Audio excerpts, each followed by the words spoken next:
Weight loss is among the most popular New Year's resolution in the world. Many people want to lose weight. How many manage to do it?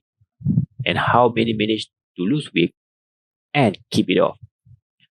Within 1 year of weight loss, around 50 to 70% of people will have regained all the weight they lost.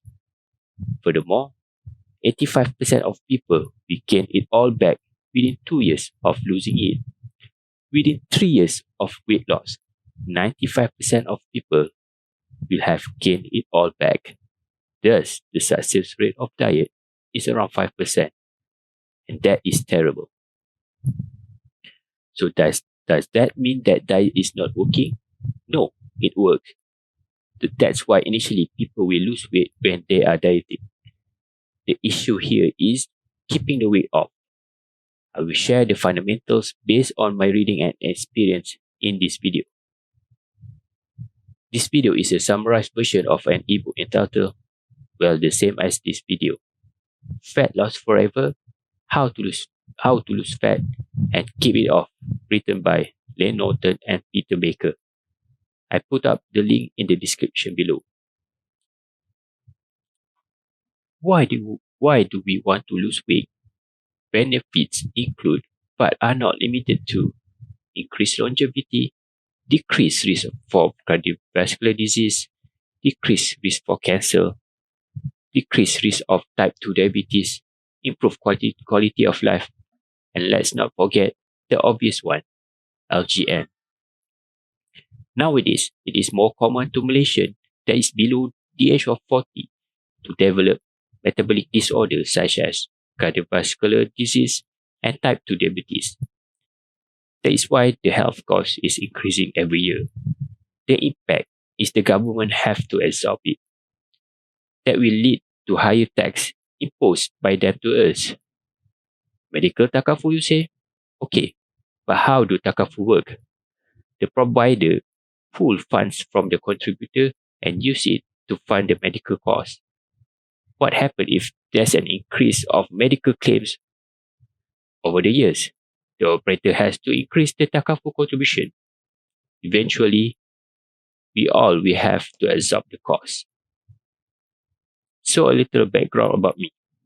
Like the majority of adult Malaysians, I started gaining weight when I entered the workforce. More eating frequency and less physical activities is the main culprit. My highest weight was around 90 kilo. To put things into perspective, my height is 172 centimeters.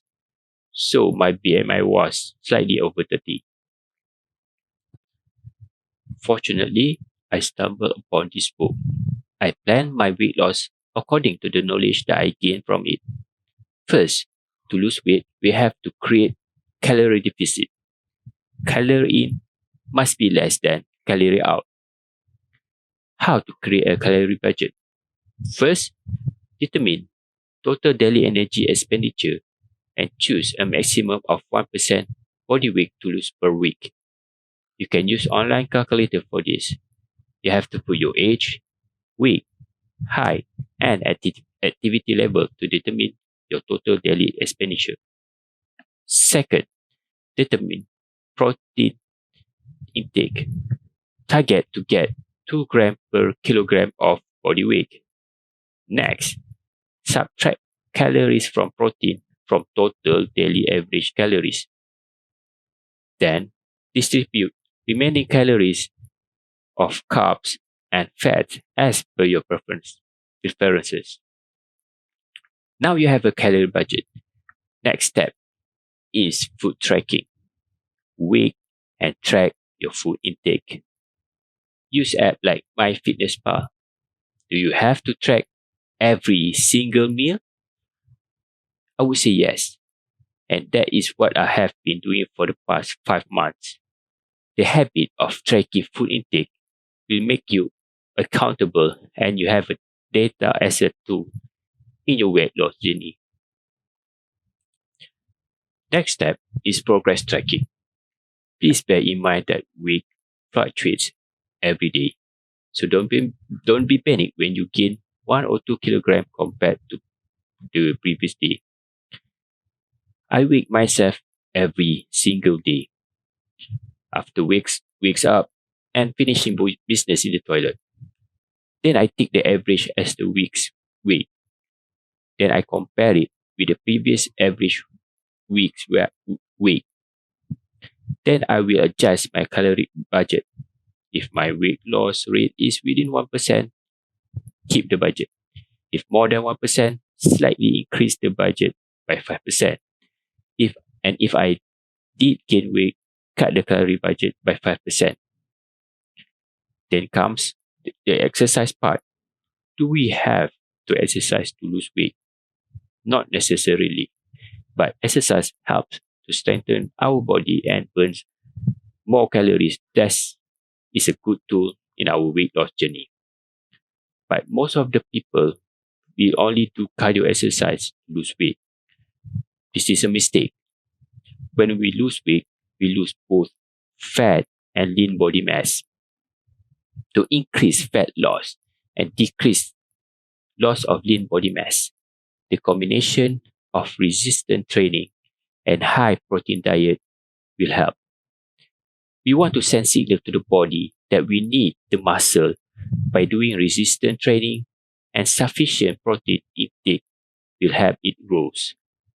I'm not saying don't do cardio, but the priority is resistance training. Do both if you have the time. My tips for exercise: start slowly.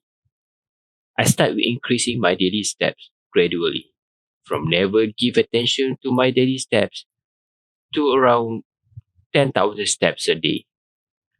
But I did it within 2 months. Then I started weight training by using kettlebell. I structure my weight training to include progressive overload. So I keep on challenging my body. Another thing is you can break your workout session into two smaller sessions instead of one continuous session. This really helps when you have pocket of free time of around 20 to 30 minutes, but you can incorporate your whole weight training program. Split it into two or more sessions instead. So the conclusion is calorie deficit, sufficient protein intake, increase daily steps, and do resistance training.